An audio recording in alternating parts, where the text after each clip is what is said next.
60. Yeah, another from the interested shot.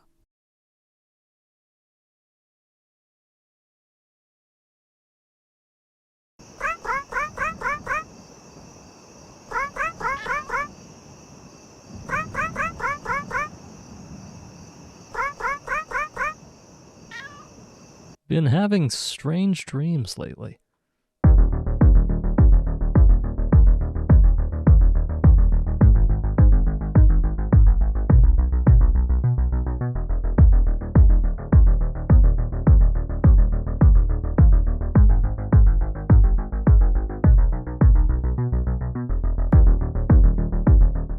Nightmare of Decay is a first-person survival horror getting bullied by a talking cat simulator, released in 2022 by indie developer Checkmaty.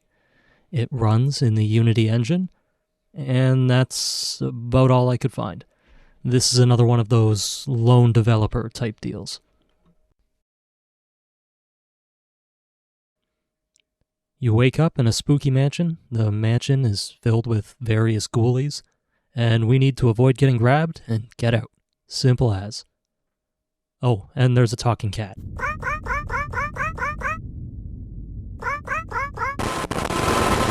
If you're in the know with survival horror games, it's pretty obvious where Nightmare of Decay gets a lot of its inspiration.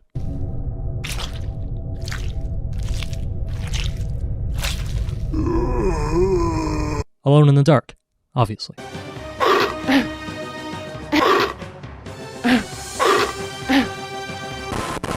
So we have some poking around to start us on the trail and how we get out of here.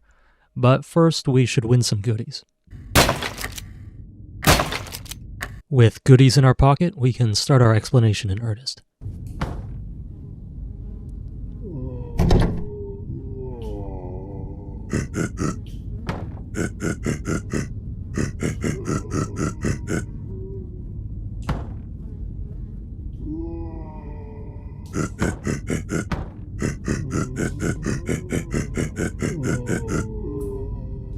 Alright then, sounds legit. Christ almighty.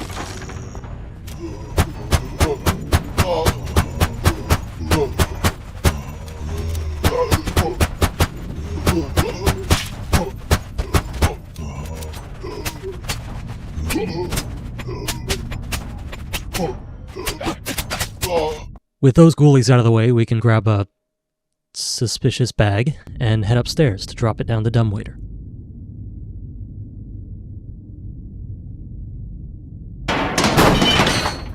We get our pantry key and... oh darn.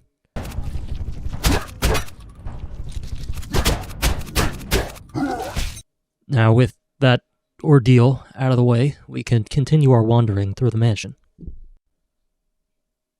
We do some more puzzles, find a wall monster that wants...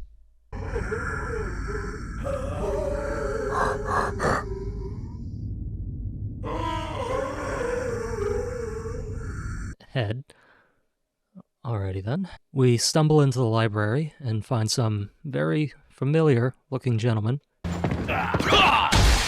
I have to say, when I started this game, I was not expecting gunfights with dickheads in bathrobes, but I'll take it. You can also pick up their weapons for some ammo, which is such a nice touch. We return to our aimless stumbling, and...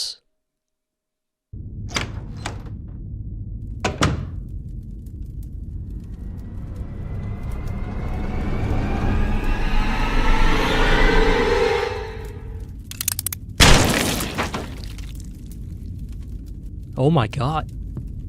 We get a sick magnum.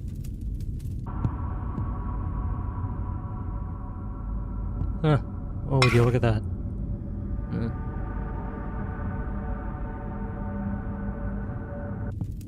We find another survivor in the cabin out back, but he's too drunk to be of any use to us.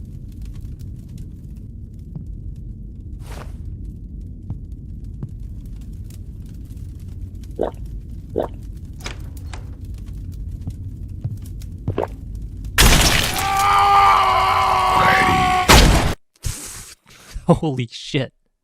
After our little gunfight in the courtyard, we do a couple more puzzles and get ready to fight our second boss. These guys put up a pretty good fight.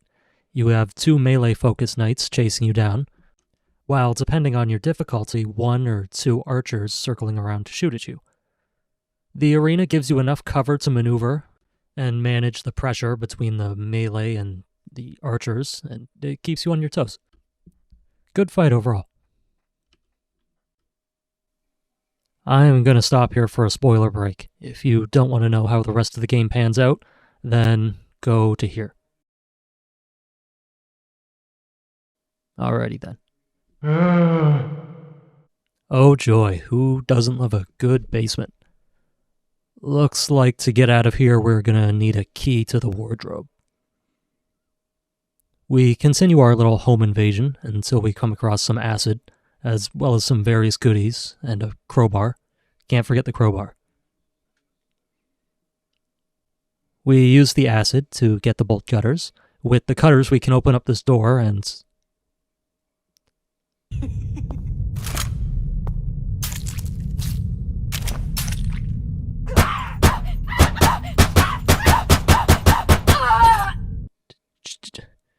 She ran at me. You all saw that, right?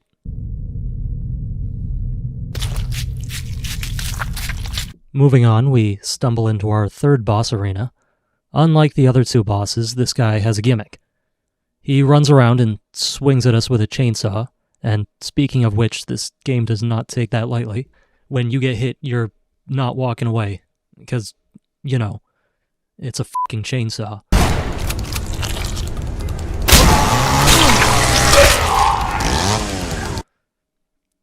Get him close to one of these generators and shoot it.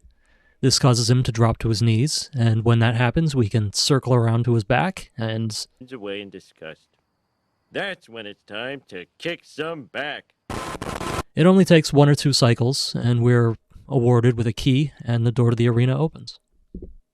With our wardrobe key in hand, we can go deeper into the mansion, but before we do that, let's head back upstairs. Holy moly! Okay. We're just gonna take this and be on our way. We have our 3 heads now, so we can go back to the wall monster and collect our reward.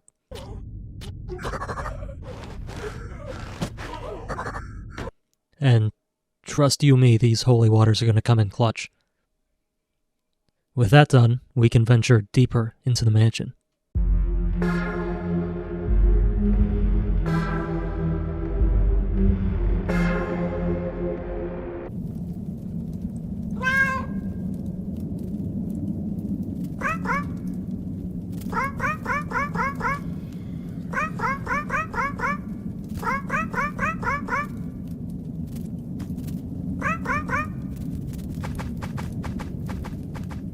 Well, I can certainly say I wasn't expecting this turn. Right off the bat, we come across another survivor having a shootout with some cultists.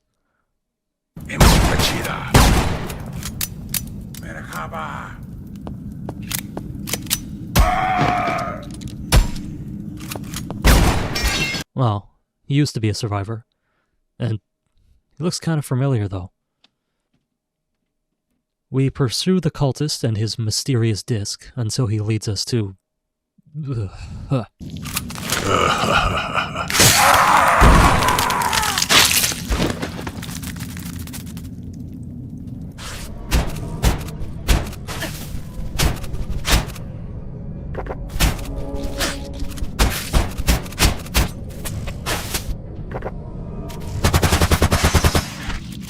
With the creepy crawly down, we grab our fancy tile and move on.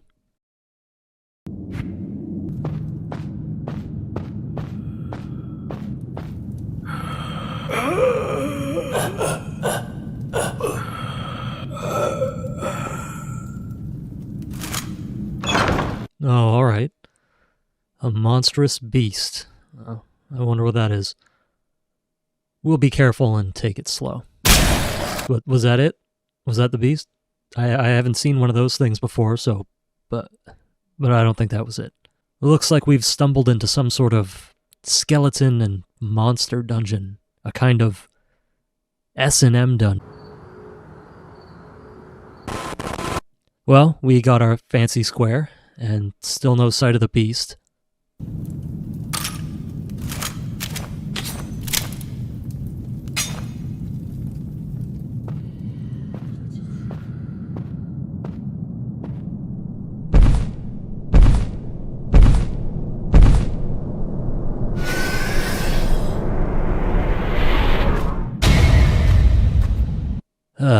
It's always Python with you fucking nerds, isn't it?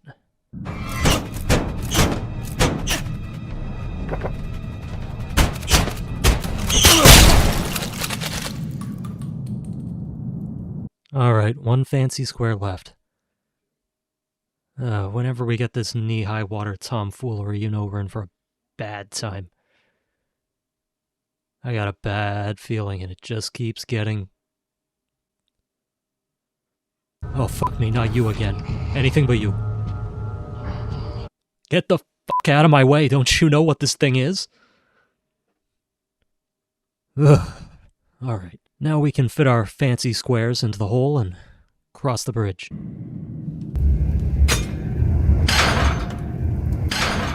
Well, this looks foreboding.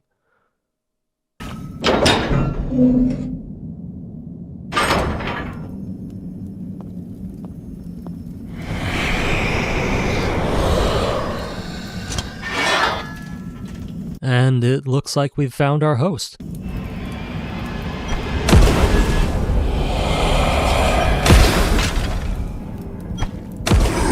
I told you that water was going to come in clutch.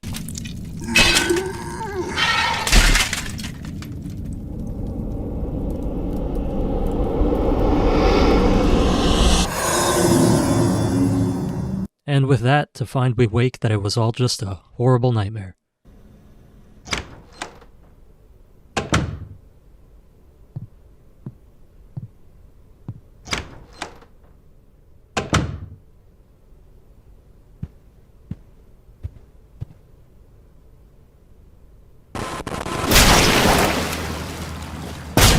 The gameplay of Nightmare of Decay feels very familiar. It feels like someone attempting to make an earnest interpretation of old tank control survival horror games, but in the first person, if that makes any sense. The player moves at a fairly brisk pace and can briefly sprint when in combat, allowing them to put distance between them and most enemies, but is much slower when moving backward. Swinging and charging melee weapons also slows the player. Firing weapons also requires the player to stand still for a few seconds to allow the reticle to focus in order to get accurate shots. The reticle also widens every time you fire, so you have to pace out your shots if you want to actually hit anything. All this factors into the dance that you have to play with each enemy, and it's that dance that feels most reminiscent of old-school survival horror titles. Like how you have to distance yourself just right from each enemy when using melee weapons, close enough to hit them but not close enough to get grabbed, and each of your hits has to keep up a steady rhythm of damage without them getting too close, being aware of your surroundings so that you don't backpedal into something or get stuck on the environment. It all just feels very familiar. So that's more or less how the combat plays out. But how do the weapons themselves feel? The weapons are good. The weapons feel good. While there may not be a wide variety of weapons at the player's disposal, there being only a pistol, shotgun, magnum, survival knife, crowbar, dynamite, and holy water, as well as a few secret unlockable weapons.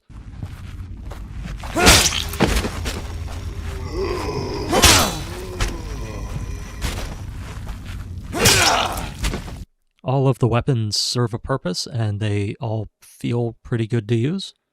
The pistol helps deal with enemies at range and can occasionally score headshots. And while we're on the note of headshots, the overall dismemberment and critical hits in this game are done very, very well. Very satisfying.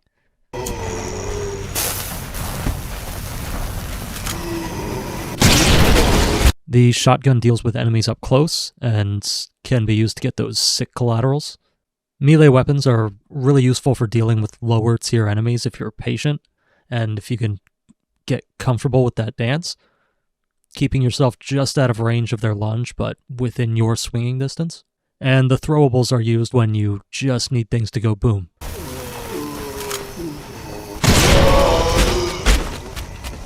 Outside of combat, the gameplay is pretty standard for the genre.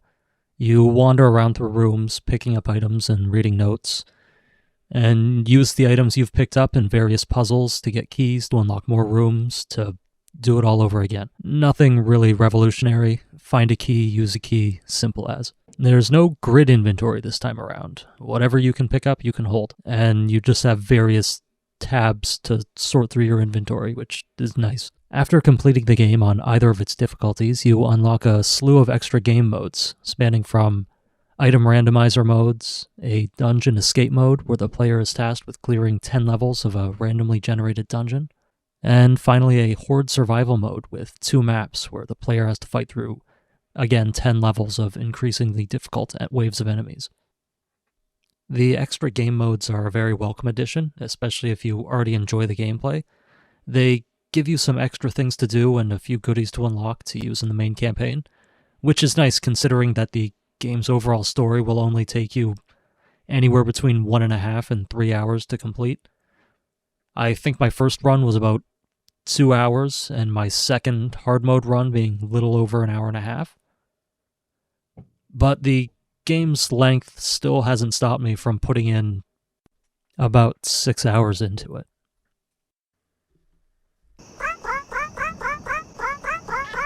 I don't have very much to say in this department. There isn't really any voice acting. Any character you talk to just does the Animal Crossing babble.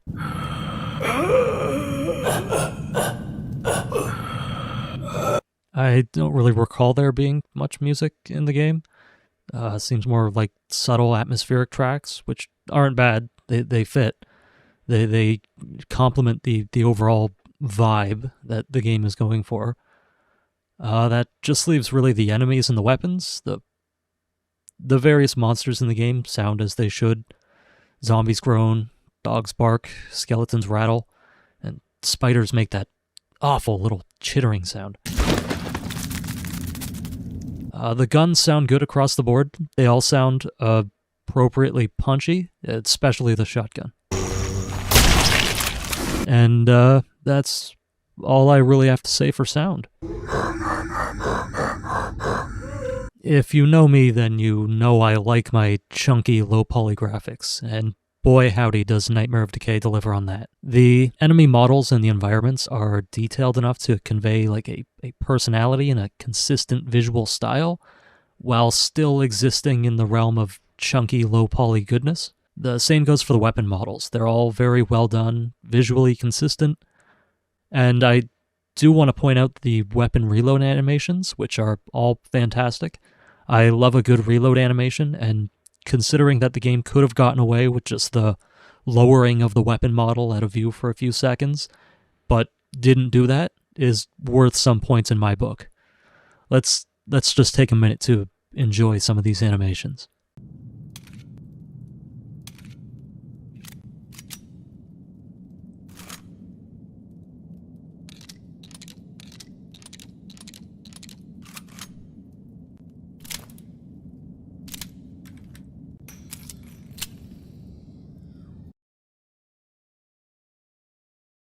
So, yeah, if we're giving out ratings, I would give Nightmare of Decay pretty good.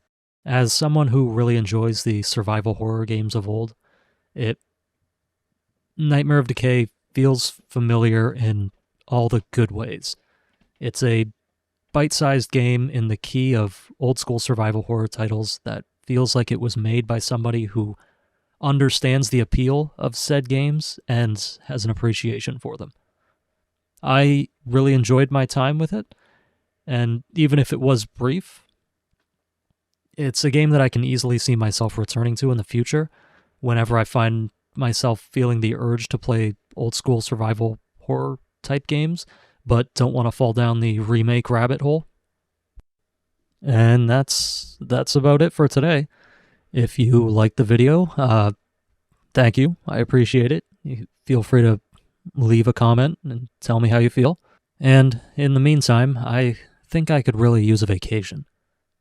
I've always wanted to go to Japan. Or maybe I'll just go fishing.